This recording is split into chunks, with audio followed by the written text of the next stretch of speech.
All right, good afternoon, everyone. So my name is Steven Zuckerman, and I'm the president and CEO of the Root Center for Advanced Recovery. We have a site on Whiting Street in New Britain, and we are now building a new site at 542 East Main Street in New Britain. We serve 750 clients at our current New Britain site on Whiting Street. And over the past year, myself and my board president, Bruce Simons, we've been talking about ways, during the pandemic in particular, to be able to give back to other nonprofits. There's little separation with what we all do. And we realize as an organization and as a board that if one nonprofit doesn't succeed, it impacts our clients immensely. So we know for a fact that out of those 750 clients that we serve in the New Britain area, many of them are also getting services from Prudence Crandall. If Prudence Crandall wasn't here to provide them those services, we know it's not long before the difficulties they're having in their life from a domestic violence standpoint in other areas leads to use and relapse, and worse, potentially overdose and death. The state of Connecticut saw a 13% increase in overdose deaths in 2020 compared to 2019. We're all an important player in this process. And when we spoke to our supervisors, the various clinics, and Gabby is the supervisor over the New Britain Clinic, they let us know who should be the partner, who should be the organization that we should be looking to be able to support as another nonprofit. So again, during the past year, we've developed this mantra, nonprofits supporting nonprofits, and we're going to continue to do this throughout the year. And I need the board support. This money does not come from operations. As a nonprofit, we don't have the money in operations. So this comes from the endowment. And again, it was really Bruce's incarnation to really proceed in this realm. And we're just so excited to be able to offer this donation to Prudence Crandall. I think for us, one of the catalysts was the article in the Hartford Current that came out in March, and it really got us to thinking about some of the almost dire straits in some respects that your organization was, meeting the increased significant demand that the pandemic put forth on your organization. So I want to pass this over to you, Barbara, and again, we're just so grateful to be able to be an organization that can do this. Steven, I'm Barbara Damon. I have the privilege of serving as Executive Director at Prudence Crandall Center, and I appreciate your kind words and sentiment. You know, a year ago, I don't think any of us could have imagined what we would have experienced in the last year, and that's certainly true for us at Prudence Crandall Center. And one of the things as I reflect on the last year that comes to mind for me is that, you know, it's that notion of survival of the fittest, right? And so it's not really just the strongest who survive, it's really those who are able to be resilient and adapt to the environment. And we have spent the last year doing just that at Prudence Crandall Center, adapting and switching and changing everything about everything that we do. As you all know, home is not a safe place for everyone. And victims of domestic violence and their children have been isolated at home with abusers in this pandemic time more than ever before. And we know, as Steve mentioned, I am so sorry. Oh my gosh, I'm looking at this audience of folks and thinking of each one of you. As Steve mentioned, you know, the co-occurrence of domestic violence and substance abuse is a concern. We know that people who are experiencing domestic violence can also experience substance abuse, mental health challenges, and it just makes things even more difficult. And the reality is that when the state started to open up this past summer, the floodgates opened in terms of folks coming to us for services. We have seen a need like never before. And, you know, it was not unusual for us prior to the pandemic to be full, have our emergency shelter full and in overflow. But this past year, we are not only full and using our overflow space, but we are adapting new spaces to overflow and using hotel rooms just to meet the surge in demand. People need to be kept safe. We needed to step up and do that.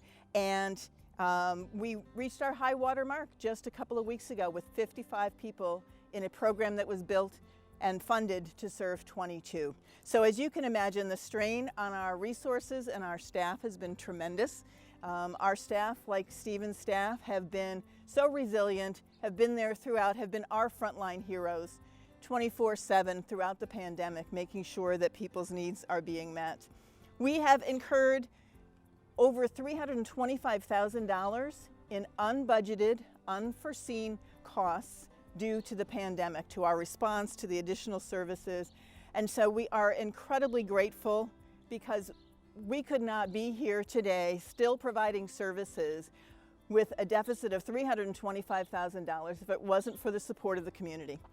And our individual donors have stepped up in such amazingly generous ways.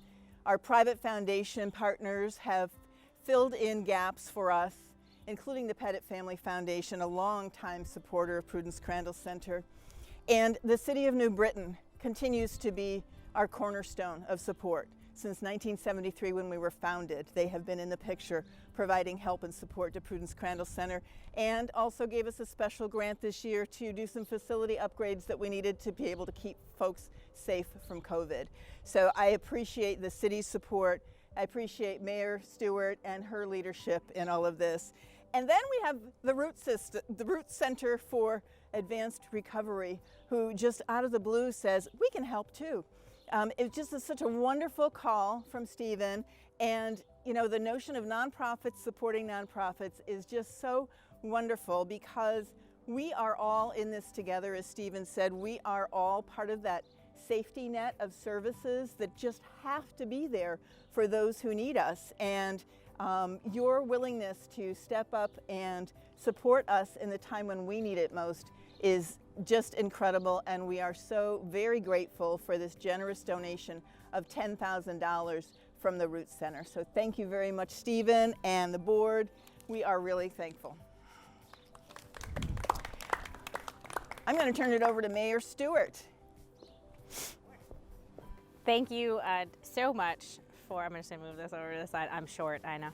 Thanks for inviting me to be here this morning and give a few remarks on behalf of the city. This is what true partnership looks like, and I think that's what makes me incredibly proud as a leader of this community. We have two amazing institutions that provide help to people in their time of need and that provide help to people who need it the most. Both organizations are part of a consortium of nonprofit providers in town called New Britain Recovers.